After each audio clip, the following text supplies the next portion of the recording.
welcome to Scottish Stews, Rants and Reviews. We're back after a long hiatus. Promise we're going to be doing lots of regular videos from here going forward. Just before I really get started, this video, it's not going to have graphics or videos or silly music. Maybe in future videos, but I really want to get the serious points across in this video. So it's just going to be me chatting to the screen and then use the comments section to discuss, because there's valid points on both sides of the argument, I admit that. Okay, so what do I want to talk about? I want to talk about today pop-up wrestling promotions and what prompted this. I recently saw a match on Facebook from a company, and I'll just name you guys, Rivals Pro Wrestling, and it has to have been one of the worst matches I ever saw in my life. And what got to me, I think, about that video, it wasn't so much that the wrestling was bad, even though it was atrocious. Like, the lockups weren't there, like, no psychology, there was no building of the match, workers know what I mean. What I felt more bad for was the actual audience. Like, the audience are watching this match and they're wanting to clap, they're wanting to cheer, and the workers were giving them nothing. Wrestling is a sport, a participation sport where the audience are involved, like physical pantomime, and if you're not giving them that, what are they paying for? These customers paid for a show and they're not getting that. And I'm jumping ahead. It's not as black and white as it seems. Some people are very much on this side, it's all wrong, it's all bad, and then the ones on the other side are saying, well, you guys did it first and so on. But let's break it down.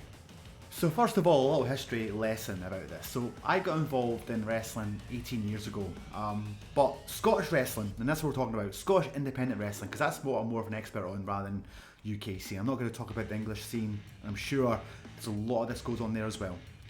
But 20 years ago, there was really three companies. You know, you had your British Championship Wrestling, you had your WTL in Fife, and you had SWA, Scottish Wrestling Alliance, and yeah, let's bear, SW was around as well. We'll talk about them going through this video. That was it really, there was four. So when I first started training, so I trained at the W3L wrestling school, originally under Mike Musso, though there was a lot of other guys that came in. I went for a lot of different seminars and so forth, but he was the primary person who brought me into the business. And the first thing I want to say about this, before I throw shade at anybody, and this is not the purpose of this video, this rant, to throw shade, though there is a little bit of that. I'm going to throw shade at myself. So, as a lot of people know, I founded a WrestleZone promotion. Now, I had been with the WTL promotion about 3 years. I became disgruntled over various things that could be for another video, and I decided to leave and to set up my own promotion. Now that is part of the problem. That was incorrect. And if I did it all again, if I go back the 15 years ago when I did that, I would definitely do it differently. I had 3 years experience, it's not enough. Now I did bring in other trainers for the guys, but I was guilty of putting on substandard shows at the time. I was guilty of putting out not properly trained wrestlers. In my naivety, I thought that was the right thing to do, and it wasn't. Now, from there, WrestleZone grew itself. After I had nothing to do with it, they went on to book some of the biggest shows in Scotland, the Beach Ballroom. They went on to book great stars like Hacksaw Jim Duggan and Hardcore Holly and X-Pac, and you know, a lot of great guys came out of there, and it still continues very strong to this day. And a lot of respected wrestlers on the Scottish independent wrestling scene, the likes of Grado and so forth, constantly pop up in WrestleZone. At this time, you had other companies. You had the SWA, then PBW came along, and SWA, and so forth. I'm not going to go through the whole. ICW came around that sort of time as well. That went on to be massive. Every promotion, let's give the SWA the shout, okay? They're the ones, and workers know this, probably get the most flack, and rightly so. A lot of the practices they have done, as of having wrestlers work for free, it's completely disgusting. Shouldn't happen, ever happen. I'm sure it's still happening right now, but I'm not there. I can't say that for sure. But no wrestler should ever work for free. You're taking a job from another wrestler who's trained really hard to get that, and if you can't get a paid booking, then you're not good enough yet. You need to go to a training school or better training school, do seminars, get better, go to the gym, get in better shape. But the reason I mention them, the amount of disgruntled trainees that came out of the SWE and set up their own promotions, there's been lots and lots. Some done quite well for themselves. I don't want to name too much here, but some didn't. Some went on to do substandard shows.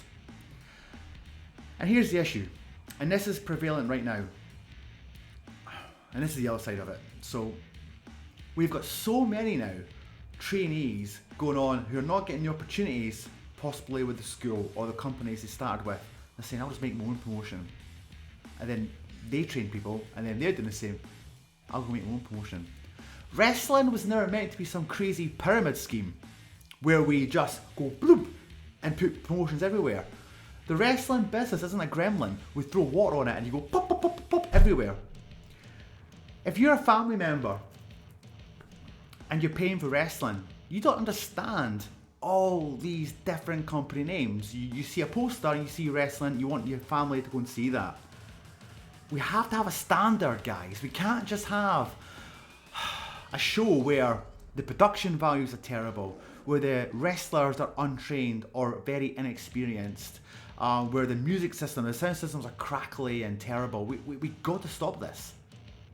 Let's compare it to like a movie experience. You pay, if you go to cinema, you're paying £15, say for a ticket. It's the same you'll pay for any movie, regardless of the quality, yeah? So let's take a look at the comic book systems. You've got Marvel and you've got DC, and you've got loads of different movies, right? The average, I'm a geek, I'm into all this stuff. But the average consumer just sees comic movie, they don't understand the difference. So let's say they go and see Batman. Oh, that movie was amazing. Now let's go and see Captain America. That was amazing. That's both Marvel and DC, yeah? Different franchises. But then DC put out a Black Adam. Now I personally liked it. A lot of people hated it, right? Then they're like, ugh. And then Marvel put out Thor: Love and Thunder. Ugh. At this point, they don't want to go and see any more comic movies. Regardless of the quality, it's gone down already. So, bring us back to wrestling. A family, and especially right now with the cost of living crisis, they don't have much money. So they see this wrestling show pop up and they want to go and see it. And they might see a recognisable name on there. And they pay the money. And then they go in and the ring has got patches in it, it's got holes in the ring, and it's covered by masking tape. And you've got an apron that's kind of slipping off. And you've got lighting, which is just basically the gym hall light on. And then you've got a sound system that's going crackly. That's awful. And then this is before your first wrestlers came out. And then your first wrestler comes out and he's got a beer belly, and he's got like a pair of shorts on or a t-shirt on. What the fuck? You're paying money. Like, the biggest game in town is WWE. And that's what the standard fan sees on TV constantly, or maybe about AEW. But they want to pay to see that. They want to pay to see guys who've been in the gym, who have tanned up and know what they're doing, and can tell a story and entertain them, so they can, for 3 hours, switch off their brain, pretend this shit's all real, and enjoy it. But I also understand from a wrestler's point of view. In Scotland right now, I think Billy Strachan on his little list talked about there's over 100 active Scottish wrestlers. Over 100. And that's not including all the various trainees that are in all the various training schools right now. So an average show has got between 6 and 8 matches, right? So what is that? 12 to 20 wrestlers. That's it per show. And you've got over 100 there. And if you're an independent wrestler who's put time into your trade and you just want to be booked, you just want to work, there comes a point in your training where you cannot get any better unless you're in front of a crowd, listening to, feeding off the crowd noise and working with the crowd. Because wrestling choreography, regardless of what you think, it shouldn't be a fixed state. It's an art form that should go with the audience. Listen to the audience, working with the audience, working with their expectations, calling a lot of stuff in the ring to do that. And as a wrestler, maybe you've only got 4 years, 5 years under your belt, you just want to work. So it's very tempting. You get all these new pop-up companies and they say, we want you, we'll pay you, we want you to work for us. And then you look at the poster and maybe you are seeing, guys who you've seen on TV on there, like your ICW guys, maybe a Ravy Davy or a Grado and things like that. Oh, I saw him on TV, that must be a great show. And I'm not going to name drop those guys specifically, they're doing their own thing. But what I'm saying is, they'll see a name who they saw on a great show with great production values and all that, and then they pay the money, and then they see the fat beer belly dude come out first, and they're like, oh man. And we've got to take more responsibility. We have to improve with everybody. And I'm going to get to this. If you're a young wrestler Personally, here's some rules I would follow. There's 3 types of independent wrestler. Alright? You've got your fresh on the scene independent wrestler, who, if you're that person, you do what your trainer tells you to do. You go where your trainer tells you to go. You do not deviate from the plan. Then, you've got your independent wrestler who's been around the scene for quite a bit of time, who's got a bit more freedom to go where they want to go. You know, maybe they've been 5 years, 10 years. Okay, fair. You guys have still got a responsibility to make sure the company is a good company, got a good reputation. You've been around the scene long enough that you hear the whisperings, you know what's going on. Please do the right thing and lead by example. Don't work for the company if it's got a bad reputation, bad production value, it's going to give the audience member a bad example. Then you've got the third category of Scottish independent wrestlers, the kind of superstars. So again, I'm going to pick on the SWE again, alright? Because they get the most heat, the most flack. But at the end of the day, you have to be fair here. They've had Drew McIntyre on their show. He worked for them. He didn't say, oh, you guys, I ain't working for you. They offered him a wage, he did it. They've had Grado on there. They've had loads of big stars on there. You know, when I was part of SWE, they had me and Big Damo had a good series working there. So you can't just look at a company and say, oh, all the wrestlers are terrible, because that isn't true. Every company, even all these pop-up companies who've got bad wrestlers and bad production values, there's also good wrestlers on there. I talked about Rivals Pro at the start, and the match I saw was atrocious. I've got friends who work for that company who I think are quite good. So it's just not that simple. It's a real minefield. It was a minefield for us as wrestlers where to work for. It's a bloody minefield for the audience. And that's where we've got to have less. We can't have a show every week.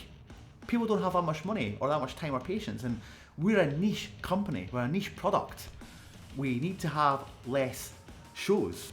If you get first into wrestling and you're a brand new trainee, you should, in my opinion, give your training school 3 years. 3 years of loyalty. Now again, even before that, do your research. Who's the head trainer of the school? What have they achieved? What have they done? If their answer is nothing, you know, like they've been nowhere, they've done nothing, they've not been down England or whatever, they're probably not worth their salt. You know, and I'm going to use my friend, you know, Andy Wilde, now Andy Roberts. He did the right way. He basically put in 15 years of hard graft, all the independent scene. He's been to America, he's been on the WWE network, he's had his tryouts, he's worked seminars after seminars, he's worked with all the best guys. But he waited 15 years before he set up his school. And then when he did that, he wanted to be the best. So he didn't just like, buy a ring and a shed, that's us done. No. He invested money in the product, he invested money in the marketing, he invested money in the safety measures, he invested money in the gym equipment.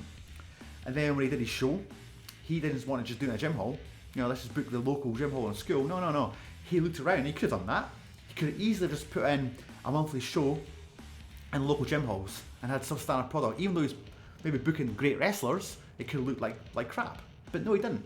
He looked around and picked great venues with great lighting, great sound quality. He looked around the independent scene, all the people he's worked with, looked at all the different schools, all the prestigious schools, and what he's doing right now is he's booking the best of the best. Because that is the vision that he has for pro wrestling. Nobody should be promoting a show that's had 6 wrestling matches. I'll go and promote a show. I've heard that's happened recently. The most recent one I've heard about is some trainee's mum booking a show. What the fuck are you doing? What do you know about the business? What do you know about who's good and who's not good in the scene? And then territories. Like in Fife right now we have two promotions. Okay. But I'll tell you right now, they've talked to each other.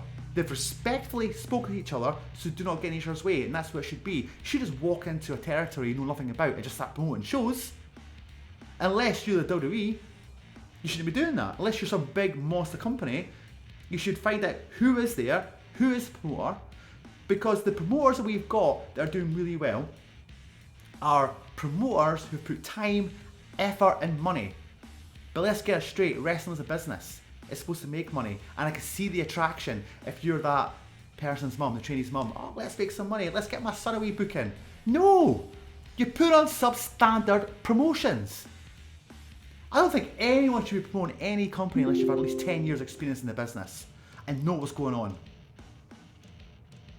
So back to that guy. So if you've then given your school 3 years, you work where your trainer tells you to work. That's it.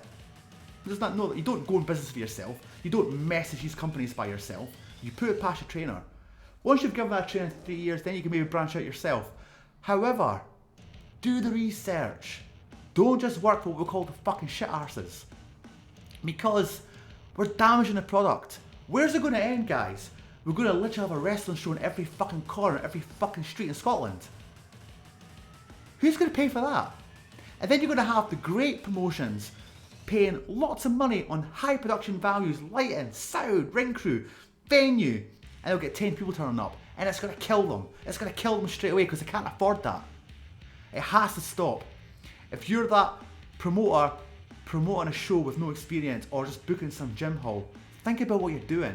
You may love wrestling. If you love wrestling, get better at it. Go to the gym, get a tan, go to a training school, get better, get booked because you put the work in, get booked because you put the effort in. Don't get booked because you pay a little gym hall money and rent a ring so you can live out your dreams. Go back to backyard wrestling, dude, if that's what you're going to do. It's my job to get in the best shape of my life every single time I get a booking. And when I get a booking, I take it seriously. I work out, I train hard, I tan, I shave, every bit of preparation I can. And when I can't do that anymore, I'll find out because I won't be getting booked. But if you're one of those shit-ass companies, I don't want to work for you because I don't want to be part of the problem. Wrestling is the greatest art form around. I love it. Please don't destroy this product because Scottish wrestling has got some of the best wrestlers around. We've got one of the best scenes, the most passionate fan base. Let's give these fans what they deserve. Let's give them fucking amazing wrestling. Let's give them high drama. Let's give them a show they go back and tell their friends about, like, holy fucking shit, that was amazing. Let's get the family members, the mums and the dads who don't give a shit about wrestling thinking, oh my god, that was something to see. Let's get away from this bad stuff.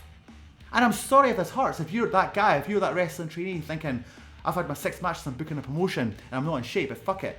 I love wrestling. You don't love wrestling. You love the idea of being a wrestler. Being a proper wrestler is putting the effort. We've got to get this right. We as wrestlers, and a lot of this, I'm under no illusions, probably 80% of my audience could be workers, all telling me, shut the fuck up, you don't know what you're talking about. But we've got to take responsibility, guys.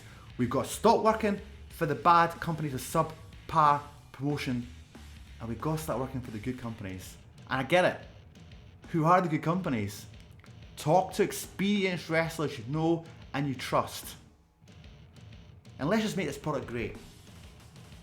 I believe in Scottish wrestling. I believe that this is a beautiful thing we have here. Let's keep it beautiful. Let's keep it good. Let's get standard. Let's get a high standard. Let's not settle for shite anymore. Let's settle for the best. Be the best. Work the best. Show the best. I hope that was good for you, and I didn't mean to rant so much, but fuck it. Scottish news, rants and views. I'm out.